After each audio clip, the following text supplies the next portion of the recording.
Seems like a good way to ease in to our old pal the Flash. Would you like to say what the bullet point is now, Reed? Do that. It says a waste of time. Yeah, it was like to just do it's not it goes beyond filler. Just to give you an overview of what the premise was, Reed, was that like inspectors come to look at this, what is it, Star Labs, because it's out of date and they need to make sure that everything is up to code. And prior to that, there was a we got sent to the future 100 years in the future where someone was stealing something from the Flash Museum and they opened a portal and they ended up back in the real Star Labs. The whole point is that they get trapped in this like it's not even really a time loop. It's like a time bubble where they can't really leave Star Labs or this one room in Star Labs. And so they treat it as a whodunit. It's a terrible whodunit because you know exactly who the time thief was from the beginning because she's supposed to be an electrician, but she doesn't know about the electric box. She's like the thing with all the electric stuff. And I was like, girl, it's you. Like, because what electrician doesn't know about the fuse box? But then you get to the end, right? After Iris and Barry have had some emotional conversations about what their future may be. And all Barry does is talk to her and convince her to go back to the time that she was from so she can put the time gauntlet back so that they can get out of this time thing. And that's the end of that plot. There's no action. There's no real mystery. And everything else that happens in the B plot has nothing to do with what's happening at Star Labs. Once more, it was another example of why you're wasting everybody's time when you can solve the thing with one conversation. Not even like a long conversation. It was like 4 minutes. And then she's like, you're right. It was my retirement fund, but I'll put it back. And that's the end of her. Yeah, I'm gonna sound like a hypocrite now because I always say I love the family drama on Superman and I was over the superhero stuff. But we have gone 3 episodes of The Flash without the Flash suit appearing at all. There has been no action. There has been no kind of like compelling conflict. And yet here we are again on the third of 4 interlude episodes. The fourth one I'm excited about, but it's been a struggle getting there. And just no movement on the board. Superman had always had emotional movement, no movement on the Flash board. Were you gonna You say know how something? much this like hurts my heart that we have 5 episodes of the show left and not one of these episodes I've heard you guys talk about like excitedly. I know how much you guys adore this show and to hear you guys 8 weeks in. Oh my God, it just hurts my heart. What?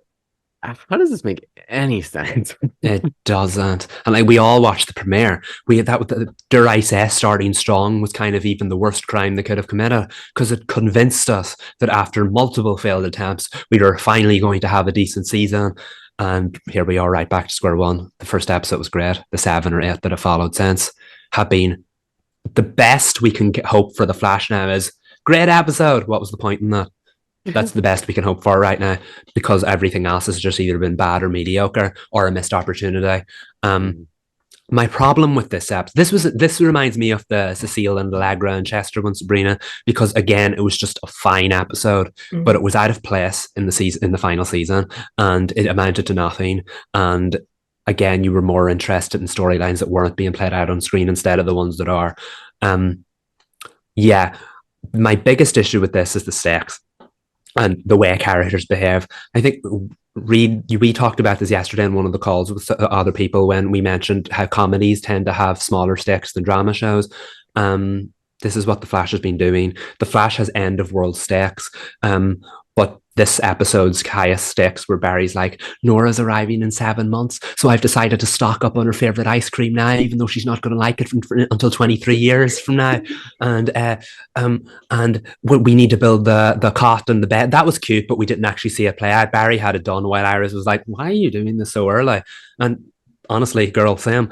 But it just this is the stakes that the Flash, who fights end of world speedsters and crises on infinite Earths, was dealing with right now. Suddenly, this show that has high drama stakes has low comedy stakes, and I'm like, but if this was a comedy, this is a great concept for an episode, but it's not a comedy, and this is a show with end of world stakes. It's not the same thing like Riverdale. The problem is its end of world stakes destroyed character development. these stakes are so low. There's no room for character growth. There's also no room for anything exciting to happen either. And I didn't tune into The Flash for that. I tune into my favorite comedies for that, but I'm not tuning into The Flash for that. So I just don't understand why Barry Allen, the world's greatest superhero, 9 seasons in, is starting to do the same mistakes he's always done and plan ahead, even though the whole point of the season premiere was that Barry and Iris aren't supposed to be planning ahead. I'm like, why are we doing this? Like, yes, we get it that your adult daughter from the future likes this type of ice cream, but she isn't going to be your adult daughter from the future for another 23 years. Why are we stocking the freezer up full of ice cream now? It just makes me laugh. Why is ice cream such a big plot point? I don't I don't know. know. They needed to watch if they wanted to like see how to juggle like low stakes comedy in a final season. They should have checked out Dynasty because like I Yeah. feel like Dynasty did that so well in their final season where they did anything they wanted. There was a random episode where we've talked about it, where there was just a whole act was just a horror movie in the middle Yeah. of a random episode. And I was like, what was that about? And I'm like, I mean, I don't care if a show in its final season goes out swinging, trying anything they can. Like, whatever, YOLO, you know? But like, there's a way to pull off low stakes comedy and still make it compelling week after week. Every week's not going to be like you're not going to be on the edge of your seat. Whatever, fine, it happens. But like there's a way to make it work and not make it like housekeeping Mhm. every week. Mm-hmm. And that's what this comes off as. I feel like a dynasty owned its tone. The Flash can't own any tone because it doesn't know what it is anymore, and that's the big problem we have with it. It feels like so anyway. The whole point of that little like Barry being stuck in the future and Iris being stuck in the past is that when they were both stuck in this time bubble, they both had one beautiful, emotionally acted conversation. And Grant and Candace, yet again, killed it in that moment where they both realized or Iris literally said to Barry, "You're stuck in the future. I'm stuck in the past." And then whatever keywords were said in there, it made Barry realize, "You're right." And then they came up with a plan to solve the problem. But if the whole episode existed just for one meaningful conversation, what does that say about the rest of the episode? If you know what I mean. And like, it wasn't even that powerful of a the conversation was powerful, but it had no effect to the story because these characters have been here before, overcome this problem before, and now in the final season, we want to be revisiting the same problem we saw 6 episodes ago. Seems like we always What? talk about time. Yeah, Yeah, but exactly. it's not my issue with it, and it's my least favorite episode of The Flash, I think. And this is counting Oh, the well. episodes I Ever? watched in the ever. Even more than the Allegra, Chester, and Cecile one. Yes, actually, Oh, because wow. like Lady Luck was a standout in that one, Fun, very and fun, yeah.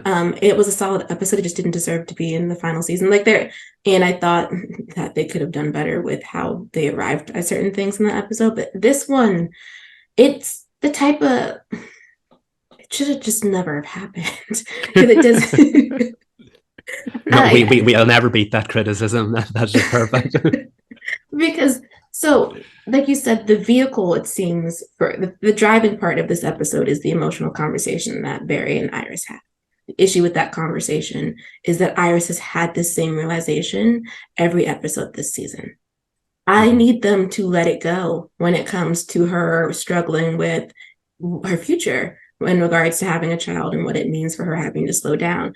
Just because you change the sentence structure doesn't mean you've changed the conversation.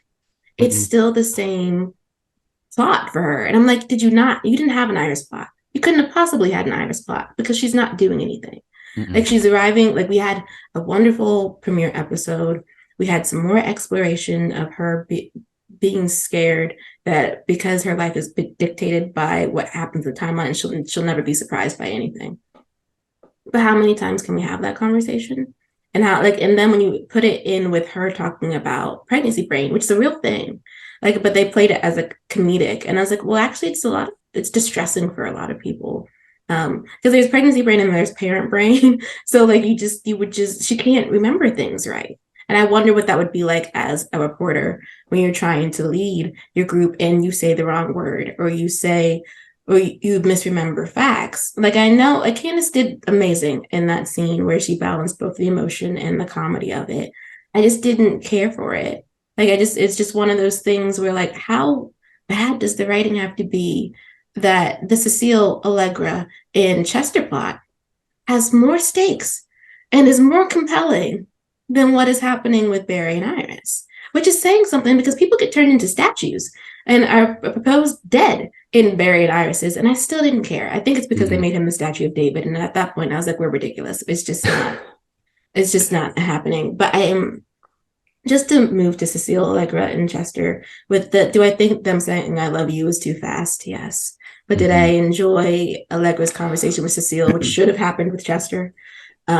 About how she's afraid to love because everyone she's loved has died or left her. Yes, I thought that was great character exploration. It made sense for who she is as a person. And the end with her and Chester, though, was cringy. I'm sorry. Yeah. I had struggled with that storyline as well. The acting sold it. I thought the scene between Kayla Compton and Danielle Nicolet with Cecile and Allegra was beautiful. But I wasn't really sold on that whole story either. I did laugh because after Chester told Allegra that he loved her and Allegra was afraid to say it back, Cecile walked straight in on them. It was like, I'm getting vibes. And then so they were Allegra was desperate to get Cecile to stay while Chester kind of wanted Cecile to go so they could talk about it. But Allegra would not let Cecile go. And then so Chester got up and walked out. And then that's when we find out that Allegra was afraid to say that she loved him back because everyone she loves, she loses or leaves her. We've seen this plot too many times before. So for it to be a single episode about this, it had it made sense for Allegra. But I'm like, we're doing the most basic love story plot with Chester and Allegra and expecting us to get invested in it.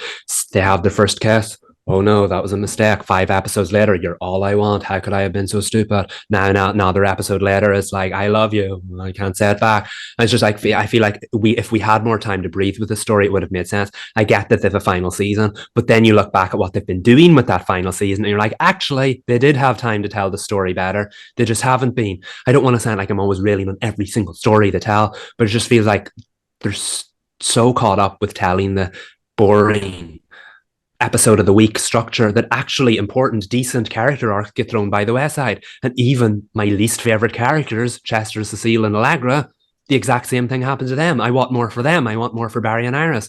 And we're just not getting any of it from these episodes. Well, beautiful gowns. Yeah. Before moving to Riverdale, though, just one point, because I wanted to ask you, Michael, how you felt about them shoehorning in Keon going to see Caitlin's mom and us not seeing Caitlin's mom because that actress is on Young and the Restless right now. So she's busy at CBS. So I forgot about her. Like she leaves in the beginning of the episode to go talk to her. And then we just get a summary sentence. Reed, this is why it's a waste of time. All of it's a waste of time. That plot wasn't even a C plot. It was a Z plot. Didn't need to be there. Could have cut it and nothing would have changed. It had nothing to do with it. I like seeing Susan Walters pop up as Caitlin's mother from time to time. I adored that woman in the Vampire Diaries. I thought maybe it would have been nice to get to see her one more time, but they clearly couldn't make it work, just like they haven't been able to make the rest of the season work. Wait, so the actress wasn't in the episode, but they still did the storyline? They did all about her. Keon was afraid to go and see her because she was Caitlin's mom. Caitlin's dead. Nobody's treating the fact that Caitlin's dead actually like the fact that Caitlin's dead. They're all just like, oh, Keon looks like her, you'll do. So she was afraid to go and see Carla because Carla actually is Caitlin's mom. And then apparently they had the best of conversation and Carla wants to get to know Keon and none of it happened on screen. And we don't know if this woman even grieved her own daughter's death because no one on Team Flash has been grieving her own daughter's death. What a waste of time. What a waste of time. Yes. There's nothing positive I can take from that storyline. I like Keon, but the whole entire handling of her storyline has been appalling. Sorry. I'm going to keep that word in the bank. It's not good.